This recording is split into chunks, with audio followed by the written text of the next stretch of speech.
Cooper Concordia organized a public assembly concerning the secret kept about an exclusivity contract, which will enable the Pepsi soda brand to be the only beverage supplier on campus. So first of all, I think with events that have happened yesterday with the protest and with media coverage, there's been a little confusion, and I want to clarify that Campus Against Corporatization isn't currently a student group. We're not have a mandate. We don't have anything like that yet. So what is Campus Against Corporatization? Well, hopefully we'll figure that out tonight. But the ideal is that it can be a broad-based coalition of concerned citizens about issues of university corporatization. What does that mean, a broad-based coalition? Well, it means a bunch of different people with different perspectives getting together in cooperation over a common issue.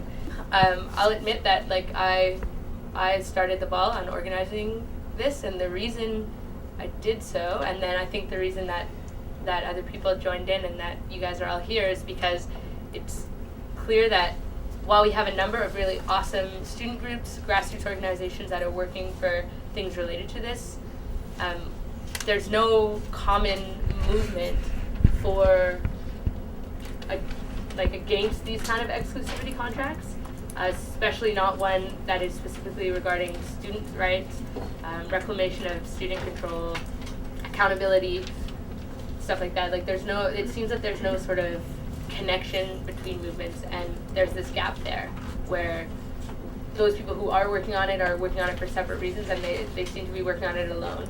So right now, Pepsi, and for the last decade, Pepsi has had an exclusive contract over Concordia's beverages.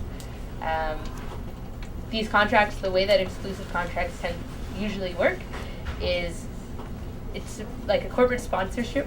The university, so in this case Concordia, gets a chunk of money from a corporation so that they can have exclusive rights to sell their products on a campus. What it basically means is that when you are paying money to get these products, you are paying for your own university, because that money then goes into profit for the company, and then a percentage of that goes to this funding of your public institution.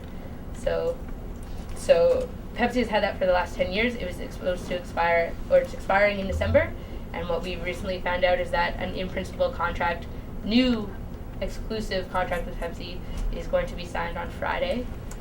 There's been no public consultation. The word on the street is that Michael DeGrappa was given instructions by Judith Woodsworth to sign this contract, finish this before he leaves, and his last day is on Friday.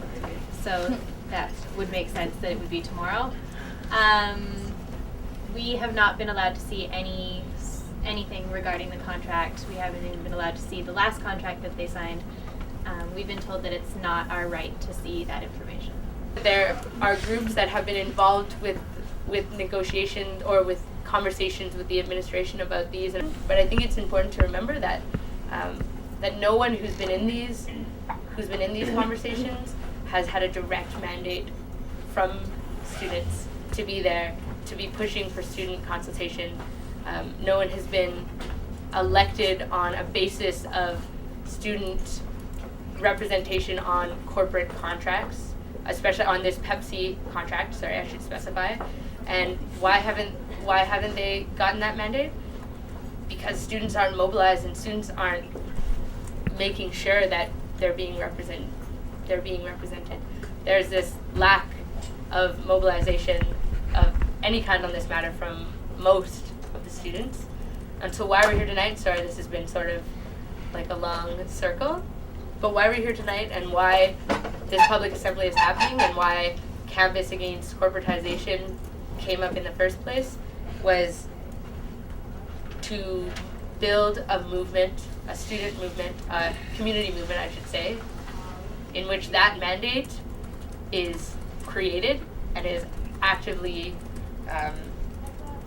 articulated, and so that groups who are working on certain things, be it student groups or grassroots organizations who are already in the works of tackling things like beverage contracts or tackling things like tuition, or maybe there's someone tackling credit cards in the library, But the point of why we're all here tonight and what we need to create is a student movement that is supportive of all those things, but that is making sure that those people are representing student demands and have support. Thanks for tuning in to this episode of CUTV News. I'm Elsa, and don't forget to send us a tweet or check us out on Facebook. Have a great week.